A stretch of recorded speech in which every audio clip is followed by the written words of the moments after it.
The greatest glory in living lies not in never falling, but in rising every time we fall. Nelson Mandela said that, and isn't it the truth? Life is full of challenges. We all face them. They come in different shapes and sizes. Sometimes they knock us down so hard we don't even know which way is up. But the true measure of a life well lived, of a heart that's truly alive, is not about avoiding the falls, but about finding the strength to rise, again and again. And let me tell you something, that strength, that fire in your belly, it comes from within. It comes from cultivating a spirit that refuses to be broken, a mind that sees challenges as opportunities, and a heart that never stops believing, even when the going gets tough. So, if you're feeling lost, if you're facing a mountain that seems impossible to climb, know this, you are not alone. We've all been there. And in this video, I'm going to share with you some of the tools, the wisdom, and the inspiration to help you tap into your own well of resilience, to find the courage to face your giants, and to emerge from the other side, stronger, wiser, and more powerful than ever before. We've all had moments that take our breath away, moments that stop time and leave us reeling. For me, it was a crisp autumn day, the leaves just beginning to turn those brilliant shades of gold and crimson. I was at work chasing deadlines when the phone rang. It was the hospital. My wife, my beautiful, vibrant wife, had been in an accident. My heart hammered in my chest, a frantic drum against my ribs. The drive to the hospital was a blur, the world reduced to the white lines blurring on the road and the roar of blood in my ears. When I arrived, the doctor took me aside, his face etched with a gravity I'd never seen before. My wife, the love of my life, my partner, my best friend, was gone. And just like that, my world stood still. Grief threatened to drown me, a vast, churning ocean with no shore in sight. Days bled into weeks, weeks into months. It felt like I was living in a fog, the world muted, distant.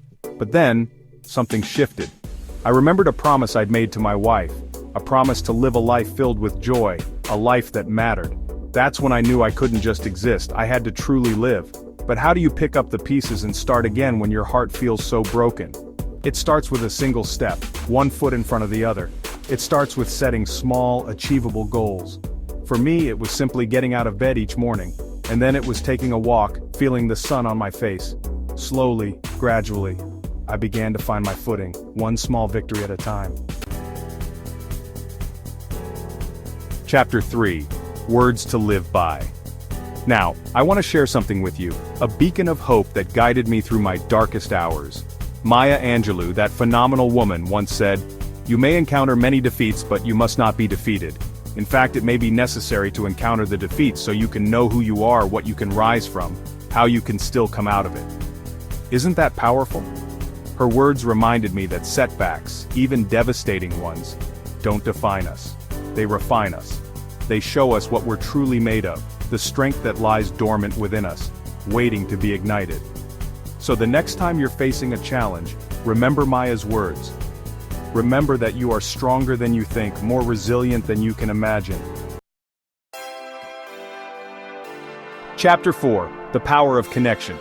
But let me tell you something, we weren't meant to go through this thing called life alone. We need each other. We need those hands that reach out, those shoulders to cry on, those voices that whisper, "You've got this." During my darkest hour, it was my family, my friends, my community that became my lifeline. They surrounded me with love, with understanding, with a safe space to grieve and to heal.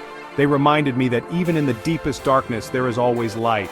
So if you're struggling, reach out, connect with loved ones, join a support group, talk to a therapist.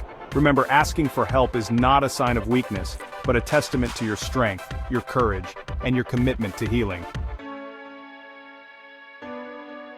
Chapter 5. Keep the faith, keep going.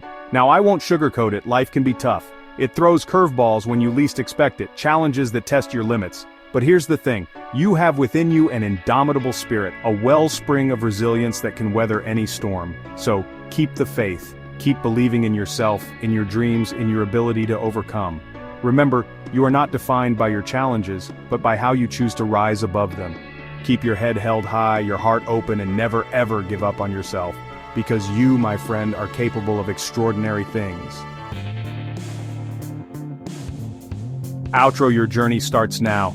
thank you for spending this time with me today. Sharing these stories, these lessons learned, it's not always easy, but it's so important. We heal ourselves by sharing our stories, by connecting with one another, by realizing that none of us are alone in our struggles. Now I want to hear from you. Share your thoughts in the comments below. Tell me about a time you overcame a challenge, a moment when you found the strength to rise above. Your story might just be the inspiration someone else needs to keep going.